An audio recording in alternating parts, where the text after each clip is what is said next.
So I'm so pleased to welcome an expert today to teach us how to preserve flowers. I'd like you to meet Sallie Strauss from Activa Products. Welcome, Sallie. I'm delighted to be here, Kate, and what fun we're going to have going through the steps of flower preserving. There are three basic methods. One is with silica gel. Your second one is used for foliage and background material, really not roses and flowers per se. Okay. That is a liquid. And the last method for your most delicate, treasured flowers is a flower press. Oh, and pressed flowers can be done so beautifully in craft work. Well, you know, we have a rose garden, so could we start with how to preserve the roses? Absolutely. I would love to show you. Okay. You will start with a nice fresh rose, and unfortunately you're going to have to cut the stem. Now you may dry the stem separately, or when your rose is completed, you may then add wire and floral tape and create a false stem. Put it back together. Okay. But here are some examples of roses that were done in a microwave. Now, people say a microwave. There are two methods for using silica gel. The longer method is in a closed, airtight container, and you leave the flowers in from 3 to 7 days, depending upon the flower, the density, the texture. Okay. In a microwave, we speed that up. Your drying time is 1 to 3 minutes. Oh my goodness. And if you have multiple flowers, a lot of roses, it saves an awful lot of time doing it in the microwave. But I would like to show you how to put your flower into the silica gel. Okay. The stem is off. You would place the flower down in a layer of about 1 to 1.5 inches of silica gel. You want it to be able to stand. Then I suggest taking a spoon and beginning to build up around the outside, because you really do not want to crush the petals. You don't want to force it down. See, this flower was preserved open, and had I dumped this in, it would have flattened it. So very slowly you go around, you build up, you don't be afraid. Once you have it nice and secure around the outside, you go back in and completely cover the flower. To, like, actually bury it, You Sallie? are actually going to bury it. And then just to speed things up here, I'm doing contrary to what I told you, but just to speed things up, you just want to go around and you keep building.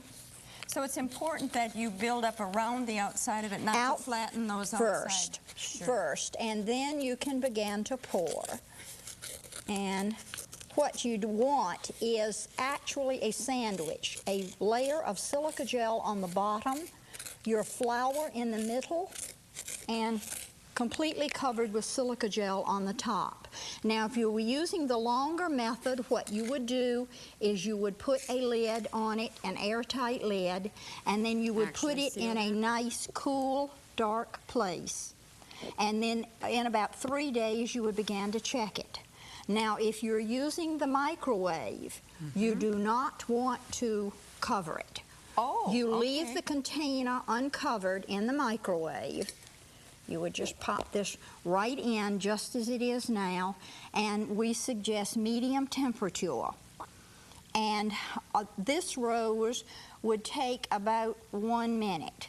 And down at the bottom, and the stem might not be completely dry. So what you do is then you transfer them to a nice airtight container and stand them in a little, a little layer of silica gel, and leave them for several days, and they will be completely dried. So it'll finish that bottom part. It will finish the bottom part, and the reason I tell you that is if you left this in the microwave for 2.5 or 3 minutes, just like food, it would look a little brown around the edges. It would be done. Sallie, can you use this again and again? Absolutely. Silica gel is non-toxic. It is safe. It is a totally recyclable product. Oh, that's wonderful. When your blue crystals in here, which are moisture indicators, turn pink or white, you know that the silica has accepted all the moisture it can. You then spread it out in a roaster pan or some shallow pan, and you reconstitute it in a 250-degree oven. Okay. And it dries it out, and you're ready to go again. Wonderful. What about the foliage? How do you preserve the foliage? Foliage is, now this is a totally different process. This is a liquid. Okay. And what you're going to do is you are going to heat this to about 130 degrees.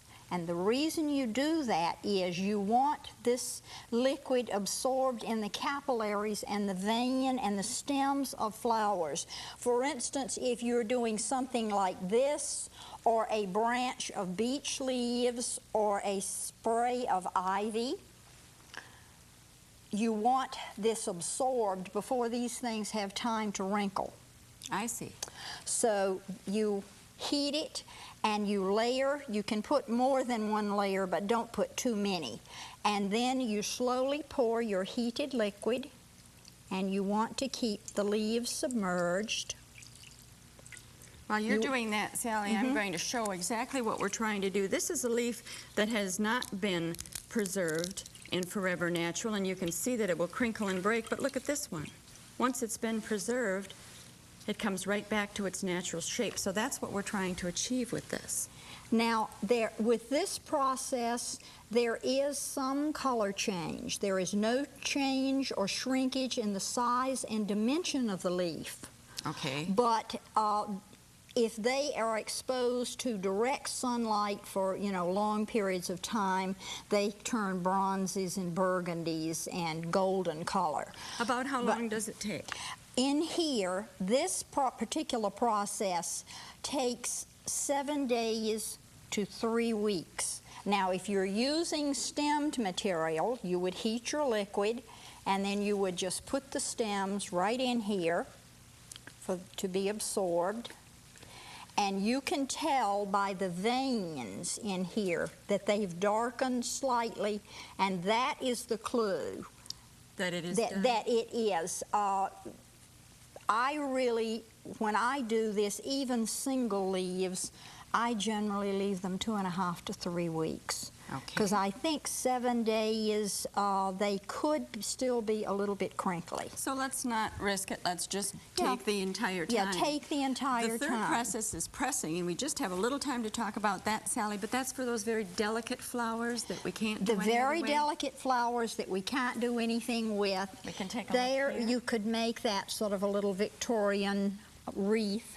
And the steps, you can see how you mark the paper to align with your frame, and then you build your picture by layers. And this is actually done with a flower This press. is done with a flower press. And here there are layers of corrugated and absorbent paper. The corrugated allows ventilation so your flowers do not mold. Okay. You layer them a layer at a time. You put this on, and you can see here that you do have wing nuts and bolts, and you want to screw that on very, very tightly. And as these flowers dry, they shrink. So every 2 or 3 days, you should check your press and tighten the wing nuts. Otherwise, you're going to get flowers with ripples in them, or wrinkles. About how long do they need to stay in the press, Sally? A minimum of 3 weeks. So we're talking with each one of these about a certain period of time to achieve the quality that we want in the end. Absolutely.